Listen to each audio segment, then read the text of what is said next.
రోజు ఆ రోజు మా నాన్న చంద్రబాబు నాయుడు గారు చెప్పినట్లు పులివెందులు కూడా తప్పకుండా మేము గెలుస్తామని చంద్రబాబు నాయుడు గారు చెప్పారు. అదే ప్రకారంగా ఈ రోజు జడ్పీటీసీ మంచి మెజార్టీ ఊహించుకోని మెజార్టీ దాదాపు 6,000 పైగా ఈ రోజు మెజార్టీతో మన టీడీపీ అభ్యర్థి గెలిచిందంటే అది ఒక శుభసూచకం.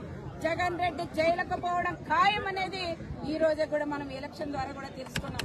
జగన్ రెడ్డి కూడా ఎప్పుడు దౌర్జన్యాలు చేసి కనీసం వాళ్ళ నాన్న వాళ్ళ తాత ఉన్నప్పటి నుంచి ఈ రోజు స్వతంత్రం మాకు వచ్చింది, మా ఓటు మేము స్వతంత్రంగా వేసామని ఎంతో మంది పెద్దవాళ్ళు కానీ వెహికల్ ఆ వయసు దాదాపు 70 సంవత్సరాలు ఇంతవరకు మా ఓటు అనేది మేము వేసుకోలేదు. ఈ రోజు మాకు స్వతంత్రం వచ్చింది, చంద్రబాబు నాయుడు గారి పుణ్యమా అంటూ ఈ రోజు మాకు స్వతంత్రం వచ్చింది, మా ఓటు మేము వేసుకుంటున్నాం. మంచి మెజార్టీతో మేము గెలుస్తాం. చంద్రునికి ఒక గిఫ్ట్ గా ఇస్తాం. మనం చేసిన పరిపాలనలో కూడా మంచి పరిపాలన, సుపరిపాలన చేశాం. మంచి ప్రభుత్వంగా గుర్తించింది. ప్రతి ఒక్కరికి కూడా న్యాయం చేశాం కాబట్టి వాళ్ళు కూడా స్వచ్ఛందంగా వచ్చి మనకి తెలుగుదేశానికి ఓటు వేసి మంచి మెజార్టీతో గెలిపించిన పులివెందుల నియోజకవర్గం